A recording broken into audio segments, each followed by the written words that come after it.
साथियों, पहले तो हम सर्वप्रथम क्षमा चाहेंगे। आज चूँकि रेखा बढ़ता है, थोड़ा विलम्ब हुआ, आपको प्रतीक्षा करना पड़ी।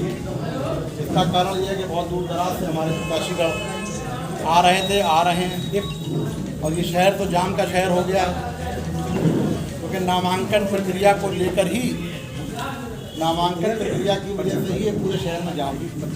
तो ये एक एक्स्ट्रा बात है, ये भी हम कर लें। अनावश्यक तमाम बैरियर लगा दिए जाते हैं, तमाम माहौल 22 का विधानसभा चुनाव शुरू हो गया और समाजवादी पार्टी जनपद फर्रुखाबाद में 4 सीटें हैं, इसमें अपने प्रत्याशियों की घोषणा कर दी गई है, जिसके क्रम में 193 अमृतपुर विधानसभा क्षेत्र से वरिष्ठ हमारे समाजवादी नेता, पूर्व प्रदेश सचिव और समाज सेवी डॉक्टर जितेंद्र यादव जी को प्रत्याशी बनाया गया। 195 भोजपुर विधानसभा क्षेत्र से उस विधानसभा क्षेत्र का 3 बार प्रतिनिधित्व करते हुए पार्टी के वरिष्ठ नेता जमालुद्दीन सिद्दीकी साहब के पुत्र, जो कि वर्ष 2017 में प्रत्याशी थे, पुनः प्रत्याशी बनाए गए श्री अरशद जमाल सिद्दीकी साहब। और 194 सदर विधानसभा क्षेत्र से, क्योंकि हमारा समाजवादी पार्टी का महान दल से गठबंधन है, सबसे प्रथम गठबंधन हमारे दल का महान दल से हुआ है, और आदरणीय केशव देव मौर्य जी श्रीमती सुमन शाक्या जी को पार्टी ने यहाँ से प्रत्याशी घोषित किया। और ये भी हमारे ही सिंबल से, समाजवादी पार्टी के सिंबल से लड़ेंगे। हमारा गठबंधन है पूरे उत्तर प्रदेश में। चौथे प्रत्याशी जो आ रहे हैं अभी 192 कायमी सुरक्षित विधानसभा क्षेत्र से, जो पूर्व में दर्जा मंत्री रहे और अनुसूचित प्रकोष्ठ के प्रदेश अध्यक्ष रहे, श्री सर्वेश अम्बेडकर जी को प्रत्याशी बनाया गया है। तो हमारे समाजवादी पार्टी ने बहुत सब समाज के लोगों को, विचारों को इकट्ठा करते हुए इस प्रत्याशी देने का काम किया है। और राजनीतिक योग्यता भी हमारे प्रत्याशियों में पूर्णतया पाई जाती है। चारों विधानसभाओं में निवर्तमान में भारतीय जनता पार्टी के विधायक और उनके द्वारा जो क्षेत्र में कोई विकास कार्य नहीं किया गया है, जातीय भेदभाव की भावनाओं को भड़काया गया है, लोगों के साथ भेदभाव का रवैया अपनाया गया है, क्षेत्र के साथ सौतेला व्यवहार किया गया है, इन तमाम मुद्दों को लेकर पार्टी क्षेत्र में जाएगी और गांव-गांव तक जाएगी। और हमारे जो प्रत्याशी हैं, इनका सबको बहुत बड़ा लंबा राजनीतिक अनुभव है। डॉक्टर जितेंद्र यादव जी इस जनपद में बहुत ही बड़े समाज सेवी हैं और पार्टी ने बहुत बड़ा योगदान किया। विगत 2-3 सालों से आप क्षेत्र अमृतपुर में गांव-गांव पहुंचकर साइकिल यात्रा के माध्यम से, पद यात्रा के माध्यम से आपने लोगों को, तमाम लोगों को हर समाज में पैंट बनाकर लोगों को जागरूक किया है और वो पार्टी ने आप पर भरोसा किया है। साफ सुथरी छत के आप नेता हैं। निश्चित तौर पर सभी जातियों को आपको समर्थन मिलेगा और आप निश्चित ही अमृतपुर विधानसभा क्षेत्र से विधायक बनेंगे। अरशद जमाल सिद्दीकी साहब का परिवार बहुत ही पुराना समाजवादी पार्टी से 91 से लगातार चले आ रहे हैं। इन्होंने और इनके छोटे भाई ने निरंतर क्षेत्र में बड़े पैमाने पर काम किया है। इसका भी इनको न लाभ मिलेगा। सर्व समाज के लोग और सभी लोग, वहाँ के नेता आपके साथ लगे हुए हैं। चूँकि सदर विधानसभा क्षेत्र को लेकर जो एक बात आती है, बाहरी की जो बात लोग करते हैं, तो इस पर मैं ये कहना चाहता हूँ, जो राष्ट्रीय नेता होता है, पूरा राष्ट्र उसका खड़ा होता है। हमारे माननीय अखिलेश यादव जी भी आजमगढ़ से सांसद हैं, करल से लड़ रहे हैं, वो कन्नौज से भी लड़े, फिरोजाबाद से भी लड़े, कहीं लड़ सकते हैं। इसी तरीके से केशव देव मौर्य जी भी एक प्रदेश के बड़े नेता हैं, एक राजनीतिक दल के राष्ट्रीय अध्यक्ष हैं। तो उनकी पत्नी जो यहाँ लड़ रही हैं, तो उनका पहले से इस जनपद में बहुत गहरी पैठ है, उनका बहुत मजबूत संगठन खड़ा हुआ है। तो उनके जो आप धर्मपत्नी हैं, उनकी पार्टी की उपाध्यक्ष हैं, तो वो कतई बाहरी नहीं है। जिसका राष्ट्रीय स्तर होता है, जिसका प्रादेशिक स्तर होता है, वो बाहरी नहीं होता है। और उनकी जातीय संतुलन बनाकर सर्व समाज के लोगों को जोड़ने का जो काम किया है, तो निश्चित तौर पर ये महान दल की प्रत्याशी सुमन शाक्या भारी मतों से जीतेंगे। मैं कहना चाहता हूँ कि जो कांग्रेस के नेता हैं, अगर क्या उनका पहली बात तो उनका जन्म भी कायमगंज में नहीं हुआ है, वो बाई बर्थ भी यहाँ के नहीं है, वो बाई बर्थ भी यहाँ के नहीं है। कांग्रेस के दंपति नेता दंपति ना ही बाई बर्थ कायमगंज के हैं और बाई बर्थ भी यहाँ के नहीं है। उनसे ज़्यादा तो महान दल के लोग यहाँ आते जाते हैं। उनके लिए तो एक ये पिकनिक का तरीका है। और जो उन्होंने कायम फरखाबाद सदर से वो चुनाव धोखे में लड़ रही हैं कि हम अपना माया जाल फैलाकर लोगों को आकर्षित कर लेंगे, ऐसा नहीं होने वाला। निश्चित तौर पर कोई भी समुदाय, अल्पसंख्यक समुदाय तो बिल्कुल उनके साथ नहीं है। अल्पसंख्यक समुदाय पूरी तरीके से समाजवादी पार्टी के साथ है। तो इसलिए मैं ये बता देना चाहता हूँ कि हमारे चारों प्रत्याशी गठबंधन के साथ, हमारा गठबंधन सोहेल देव भारतीय समाज पार्टी से भी है, हमारा समाज जनवादी पार्टी से भी है, हमारा गठबंधन लोकदल से भी है और महान दल से हमारा बहुत पुराना और मजबूत गठबंधन है। उसका यहाँ आधार है उनकी प्रत्याशी जो हमारे दल की हमारे संघर्ष से लड़ेंगे, हमारी प्रत्याशी हैं, हम उस सीट को भी जीतेंगे। कांग्रेस के जो नेता हैं वो किसी ख्वाब ख्याल में न रहें, किसी धोखे में न रहें। हम अल्पसंख्यक बूथों पर ही उन्हें खदेड़ देने का काम करेंगे। ऐसी चुनौती हम उनको देते हैं। उन्होंने इस क्षेत्र के साथ हमेशा धोखा और छलावा किया है और चुनाव लड़ना उनका, उनके पति का एक शौक बना हुआ है। वो केवल चुनाव लड़कर लोगों को थोड़ा लालच देकर, धोखा देकर काम करते हैं और चले जाते हैं। तो बाहरी वो हैं, हम लोग कोई बाहरी नहीं। चौथे, हमारे जो प्रत्याशी थोड़ा लेट में आए इनका और मीडिया का मर्यादा का ध्यान रखना चाहिए प्रत्याशी का। आप लोग व्यस्त हैं, लेकिन व्यस्त ये भी आगे से ध्यान रखें। सर्वेश अम्बेडकर जी इस जनपद के जाना पहचाना पीछे, बीएसपी में भी आप लंबे टाइम तक जिलाध्यक्ष रहे, सरकार में आप दर्जा मंत्री रहे और हमारे समाजवादी पार्टी में SC/ST प्रकोष्ठ के प्रदेश अध्यक्ष रहे। आपकी धर्मपत्नी कन्नौज से जिला पंचायत अध्यक्ष रही, पुराने राजनीतिक हैं, अनुभवी हैं, शिक्षित हैं, योग हैं। कायमगंज सुरक्षित विधानसभा क्षेत्र में पार्टी ने आपको प्रत्याशी बनाया है। आप भी निश्चित तौर पर बड़े हाथों से वहाँ चुनाव पार्टी ने वितरण, वो मैंने आपको वितरण कर दिया है। कृपया हम इस संकल्प को लेकर जनता के बीच जाएंगे। हमने ये साबित कर दिया कि सर्व समाज की हमारी पार्टी है। आपको दिखाई दे रहे हैं शाक्त समुदाय से, यादव समुदाय से, अल्पसंख्यक समुदाय से, SC वर्ग से, तमाम लोगों से जो समायोजित हो सकते थे, सर्व समाज के लोगों का समर्थन माननीय अखिलेश यादव जी के साथ है। और हम इन प्रत्याशियों के माध्यम से अखिलेश यादव जी की नीतियों को लेकर हम जनता के बीच जाएंगे और निश्चित ही हम चारों जीतने का काम करेंगे। से पहले ही हम उनको ये नोटिस दे चुके थे। नोटिस आपका अलग, उनका त्याग सब ज़्यादा महत्वपूर्ण। मैं नहीं, पहले जो चीज़ पहले सर्व हुई उसकी बात होगी। उन्होंने बैक डेट में जारी किया। उन्होंने बैक डेट में दिया। उन्होंने त्यागपत्र अपने निष्कासन और निलंबन के डर के कारण उन्होंने बाद में दिया है। 28 तारीख को दिया, 25 तारीख की डेट डाली। हम उन्हें 24 तारीख को ही इस बात का 25 तारीख को हम नोटिस दे चुके थे कि आपने अपनी भीड़ में माननीय राष्ट्रीय अध्यक्ष जी के संबंध में आपने गलत नारे क्यों लगाए। तो इसलिए कार्रवाई क्या हुई? कार्रवाई बाहर हो चुके हैं। वो निर्दलीय नामांकन। आपके भाषण से लग रहा है कि आपकी लड़ाई कांग्रेस से, आपने लड़ाई को मोड़ दिया। नहीं, लड़ाई में कांग्रेस। पूरा भाषण आपका क्या कह रहा है? जो भाषण हम बता दें। भाजपा से आपको डर लगता है। 2 बार कहा गया कि भूसा भर देंगे, आपने कोई जवाब नहीं दिया।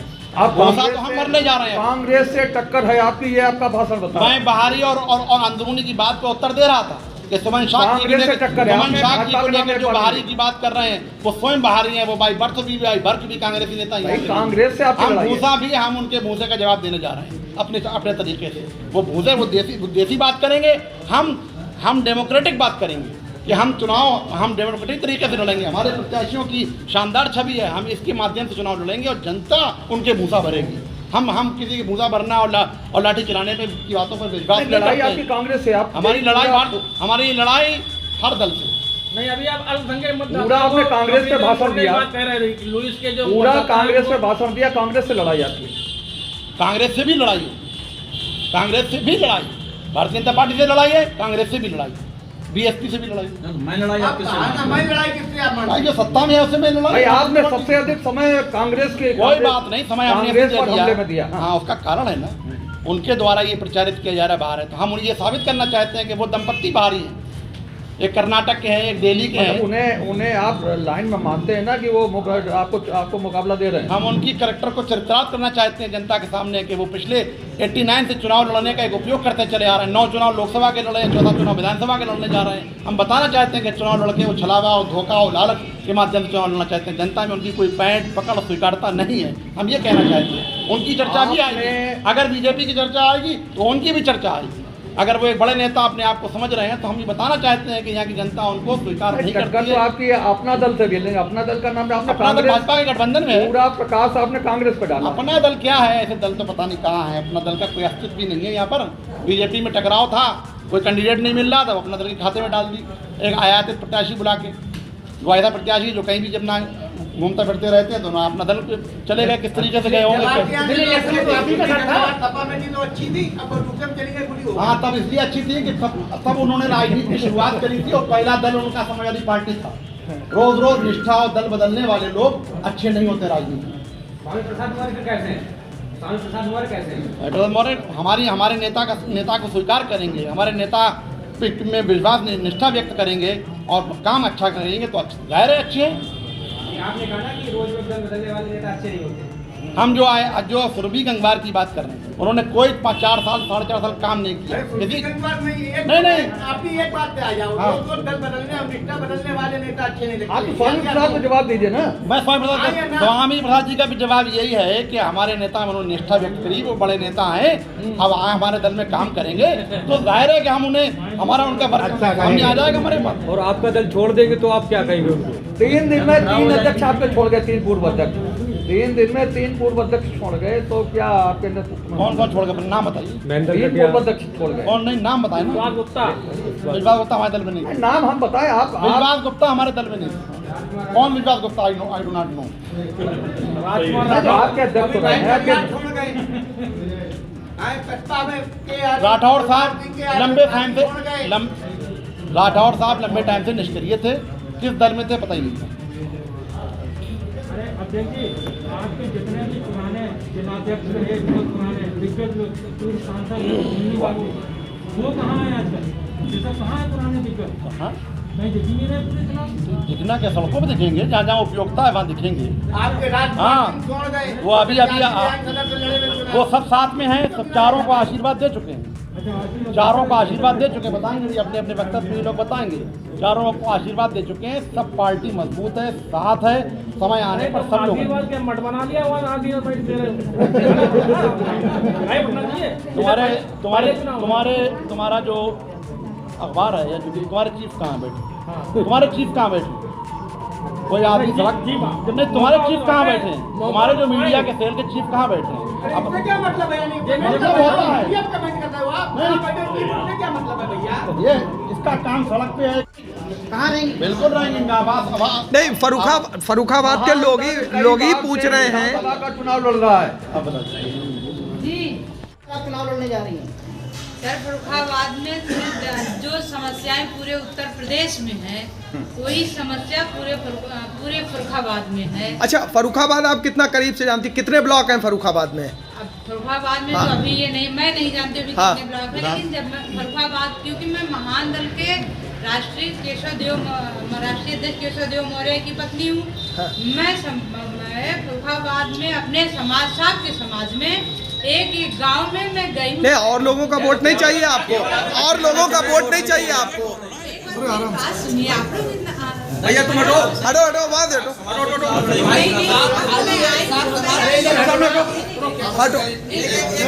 नहीं, फिर मोहल्लों के नाम बताइए आप। देखिए अरे अध्यक्ष जी बात करने दीजिए। आप समाजवादी पार्टी की स्थापना कब हुई, यही बता दीजिए थोड़ा। सर, अभी मैं नहीं जानती हूँ कब हुई, मैं चुनाव लड़ रही हूँ। तहसील कितनी है? मैं आदरणीय समाजवादी पार्टी के राष्ट्रीय अध्यक्ष के नहीं, अभी आपने कहा कि हम मान दल के अरे राष्ट्रीय अध्यक्ष साइकिल आपका निशान है। आपने पूछा है, पहले आप उसका जवाब दे दीजिए कि आप कितना करीब से जानती हैं। मैं चुनाव लड़ने आई हूँ तो मैं उसके बाद का भैया को, मीडिया वाले भैया को जवाब दे रही हूँ। परेशानियों के बारे में पूछा है, उसका जवाब आप दे। नहीं तो आप ब्लॉक और तहसील बताइए आप कितना है? नहीं जानती हैं। नहीं, जब आप फर्रुखाबाद की मतलब यहाँ सदर की समस्याओं को नहीं जानती हैं तो आप कैसे मैं जानी नहीं, कब जानेंगे? सड़कें एक हफ्ते बाद नालियाँ 5 साल में, आज मैं 5 साल में 4 दिन गाँव में घूमी हूँ और 12-12 बजे रात तक लौटी हूँ। सड़कें एकदम टूटी हुई, नालियाँ कहीं भी नहीं है, सड़कें कहीं नहीं है, गलियाँ सब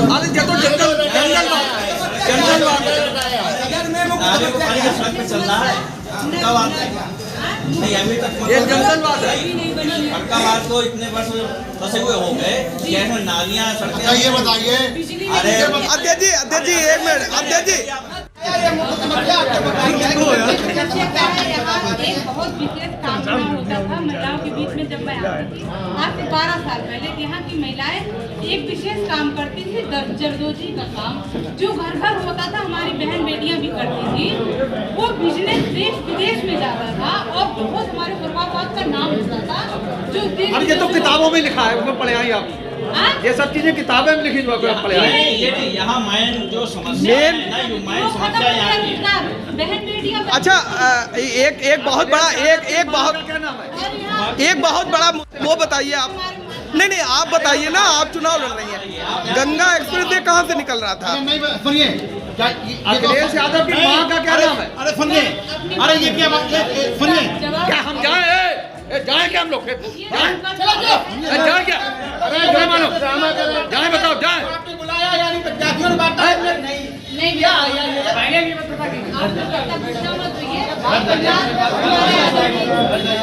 हमें तो ये लग रहा है कि आप जो है बीजेपी की बी टीम के रूप में आप यहाँ आए, बी टीम के रूप में आप काम करेंगे, बीजेपी जिताने के लिए आएंगे। प्लीज बहुत धन्यवाद। आप लोग जो भी समझ लीजिए, मीडिया के भाई हैं, आपको जो समझना हो समझ लीजिए। हमारे नहीं आपको मूलभूत समस्याएं आप मूलभूत मूल्य नहीं पता है। आप 10 दिन से आई हो, क्या मतलब 12 दिन में चुनाव लड़ेंगे, 12 दिन में क्या समस्याएं समझेगी? हमारे आदरणीय अखिलेश यादव जी ने विकास अरे अखिलेश यादव की माँ का क्या नाम, यही बता दीजिए ना। किया है। और अखिलेश यादव की माँ का क्या नाम है? अखिलेश यादव की माँ का क्या नाम है? मैं आपको बता दूंगी, उनका भी नाम बता दूंगी, उनके पिताजी का। अरे अभी क्या नाम है उनका? नाम क्या है? आज अन्य कार्यकर्ताओं द्वारा पत्रकारों से गलता की गई, उस पर आपकी क्या टिप्पणी है? मुझे नहीं पता है कि नहीं, आपके सामने ये पूरा अभद्रता का प्रकरण हुआ है, आपको कुछ मालूम नहीं था? तो आप चुनाव नहीं, आपको कोई जानकारी नहीं है।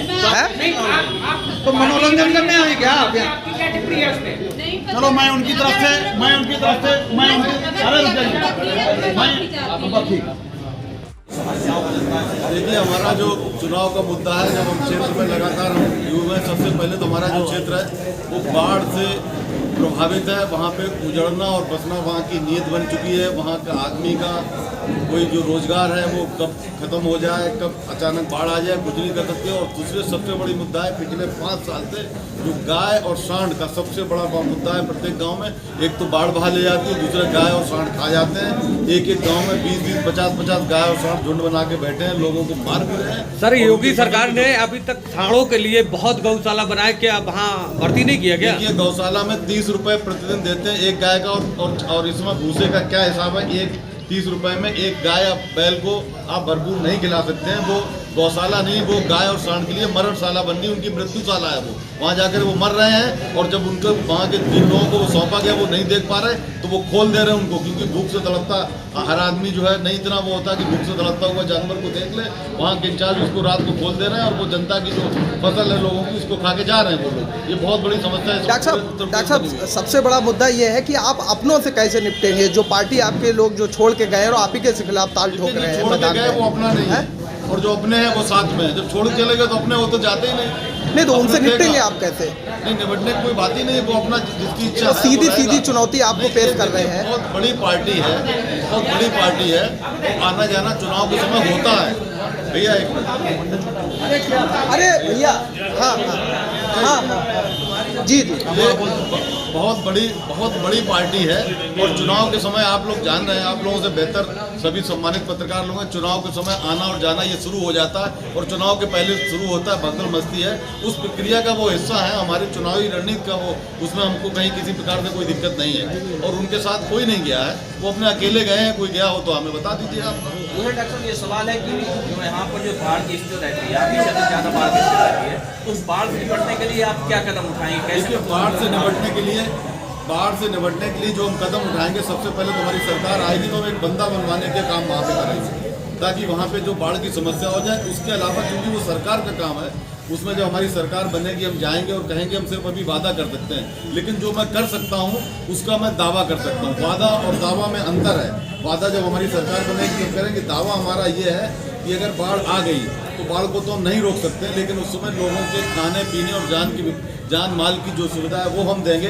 हम नावें देंगे, लोगों को बाहर निकालेंगे, उनके खाने पीने का इंतजाम करेंगे और बाढ़ खत्म होने के बाद जो हम जगह जगह कैंप लगवा करके जो बीमारी फैलेगी हम वो करेंगे। और ये हम करेंगे नहीं, ये हम पिछले 10 साल से कर रहे हैं। आप लोग सम्मानित पत्रकार भाई अगर जाएंगे तो वहाँ लोग मिलेंगे जो कहेंगे कि 10 साल से हम नाव भी दे रहे हैं और वहाँ पे दवाइयाँ भी बांट रहे हैं। ये हमारा 10 साल से क्रम चल रहा है, आज का नहीं है।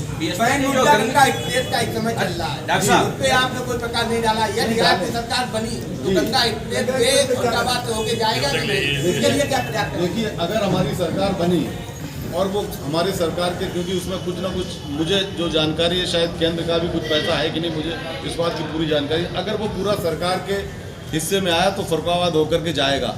और अगर मान लीजिए उसमें कोई टेक्निकल वैधानिक कोई बात आती है तो फरुखाबाद से वो जोड़ा जाएगा। माननीय राष्ट्रीय अध्यक्ष जी ने हमारे कह दिया है, हम लोगों ने बात की, उन्होंने कहा कि गंगा एक्सप्रेस वे को फरुखाबाद से जोड़ा जाएगा। टेक्निक बात कम क्या आएगी? टेक्निक मतलब ये पुल क्या बने नहीं है क्या? ये पुल बने नहीं, रामगंगा गंगा पुल नहीं बना क्या? सुनिए, टेक्निक प्रॉब्लम ये आएगी, अगर हमें भी नहीं पता है, ये आ सकती है। कभी कभी क्या होता है, केंद्र भी कुछ पैसा देता है और राज्य सरकार, मुझे नहीं मालूम ये बात है, अगर केंद्र से जुड़ा टेक्निक का ये तो धन की, हम राष्ट्रीय अध्यक्ष से बात करेंगे और उसको अगर हमारी सरकार बनी तो गंगा एक्सप्रेस में यहीं से होकर के जाएगा।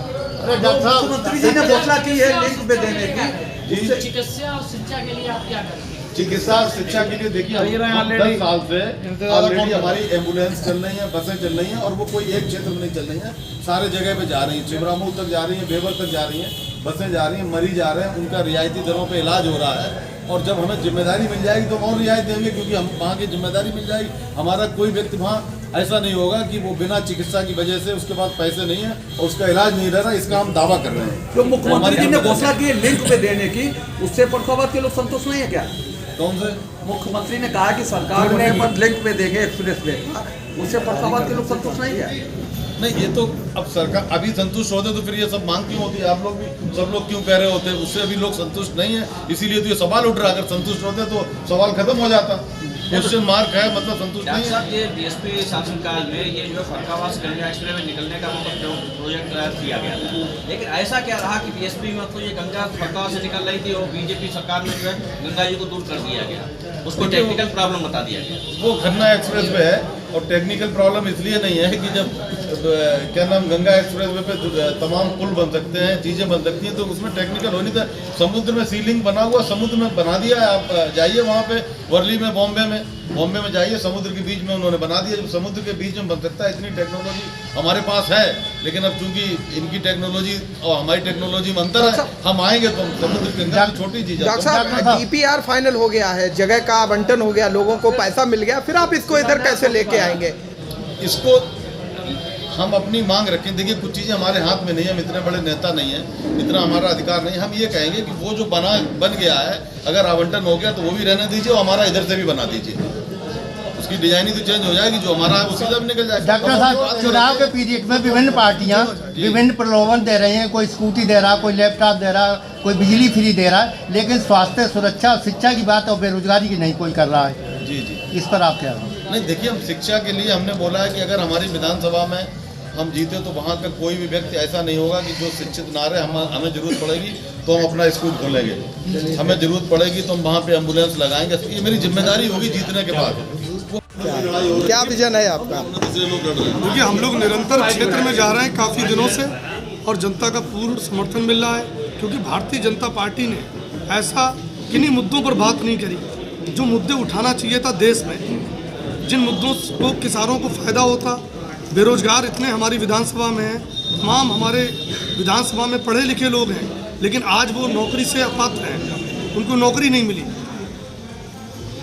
आपके पिताजी जब थे विधायक तो लोग बताते थे आप लोग 6 महीने के लिए तो पत्ता तोड़ने चले जाते हैं, पत्ता बीनने क्या? अरे नहीं, कौन कह रहा है पत्ता तोड़ने? कोई नहीं जाता। हम लोग तो निरंतर क्षेत्र में ही रहते हैं और समाजवादी पार्टी की सरकार में हम लोगों के यहाँ फरुखाबाद में 3 स्टेट हाईवे बने थे। समाजवादी पार्टी की सरकार में बहुत सारे फरुखाबाद में काम हुए थे। एक 2.5 घाट का पुल भी बना था शमशाबाद में।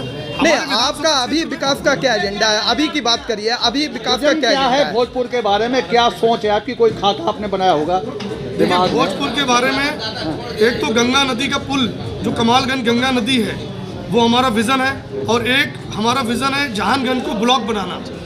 जहानगंज हमारा पिछड़ा हुआ क्षेत्र है और वहाँ पर कमालगंज ब्लॉक काफ़ी दूरी पड़ जाती है लोगों को आने जाने में, इसलिए वहाँ के लोग चाह रहे थे, गांव के ग्रामीण चाह रहे थे कि जहानगंज को ब्लॉक बनाया जाए। तो हम लोग राष्ट्रीय अध्यक्ष श्री अखिलेश यादव जी से मांग करेंगे कि वहाँ पर ब्लॉक बनाया जाए जहानगंज को। सर्वे जी की बंधुओं से मैं देर से आने की माफ़ी चाहूँगा। माफ कर दे, पहले कंफर्म तो कर दे। हाँ ठीक है। माफ इन्होंने करा कि नहीं करा भाई? महिलाओं तक को माफ नहीं कर रही। मेरी विधानसभा दूर पड़ती है यहाँ से, इसलिए भी देरी लग गई आने में। तो बाकी आप चूँकि समाजवादी पार्टी के नाम से ही परिलक्षित है कि हम समाजवाद की स्थापना करना चाहते हैं, और मूल रूप से जो भारत का संविधान है जिससे लोकतंत्र चलता है, बीजेपी सरकार में यही खतरे में है। तो यह चुनाव संविधान की हिफाजत का है, देश की विरासत को बचाने का है और अमन चैन और भाईचारे का माहौल कायम करने का है, जिसको भारतीय जनता पार्टी ने शून्य कर दिया है और एक भयंकर त्रासदी की तरफ देश को डाल दिया है। पुनः इसको उबार के आगे ले जाना प्रदेश को, ये हमारी बहुत बड़े पूंजीपति व्यापारी से मुकाबला है कायमगंज में। देखिए, इस देश में पूंजीपति इस देश में पूंजीपति इनसे भी ज़्यादा बड़े बड़े हैं। अडानी अंबानी जो मोदी और योगी और अमित शाह की गोद में बैठे हैं, अगर पैसे से लोकतंत्र को खरीद लें तो इस लोकतंत्र में गरीब गुरबा के बेटे वो विधानसभा और लोकसभा में नहीं जा सकते हैं। इसलिए चाहे जितना धनवान हो, लेकिन सर्वेश अम्बेडकर है कायमगंज विधानसभा क्षेत्र में, हम उनकी जमानत जब्त करके भेजेंगे और उनकी छड़क छुड़ा देंगे कि दोबारा वो पैसे बल पर टिकट खरीदने के। आपसे बड़े राजनीतिक 15 दिन में टिकट ले आए वो। पूंजीपति चला रहे इसकी बाढ़ आई हुई है, इसी का काम के का इलाज तो समाजवाद है, इसीलिए समाजवाद लाना चाहते हैं हम लोग। सरकार मेरी आ रही है, हमें भरोसा है, और आप सब लोगों पर भी मेरा भरोसा है कि आप सब लोग भी मेरे साथ हैं कहीं न कहीं इनडायरेक्ट रूप से। भले ही आप नहीं हमारा लिख रहे हैं, भले ही नहीं दिखा रहे हैं, वो सत्ता का दबाव भी होता है। IMIM से तालिब सिद्दीकी सीधी ताल ठोक रहे हैं आपके लिए, तो उनके लिए क्या है आपके पास रिजल्ट? देखिए, सीधा ये बी टीम है भारतीय जनता पार्टी की, और जनता जानती है कि बिहार में क्या हुआ, बंगाल में क्या हुआ। तो यहाँ पर कोई भी वोटों का ध्रुवीकरण नहीं होगा। नहीं, कैसे रोके? बड़ा कब्जा है उनका जरारी में। अरे कुछ नहीं, आप जब वोट खुलेंगे तब देख लीजिएगा। जब वोट खुलेंगे तब आप देख लीजिएगा, जनता का पूर्ण समर्थन है, कहीं कोई कंफ्यूजन की स्थिति नहीं है। तो आप अपनी टक्कर किससे मार रहे हैं? हमारी टक्कर किसी से नहीं है, हमसे है सबकी टक्कर। अच्छा, हमारी टक्कर किसी से नहीं, समाजवादी पार्टी की टक्कर है सबसे। अच्छा, MIM का प्रत्याशी आपको नहीं लगता कोई नुकसान पहुंचाएगा? आपके मैं वोटों तो में जानता हूँ, आपके मुंह से मैं सुन रहा हूँ MIM के प्रत्याशी, मैं तो खुद नहीं जानता हूँ कौन है ये। अच्छा, आप जानते नहीं? आप नहीं जानते जो आपके क्षेत्र। चलिए ठीक है।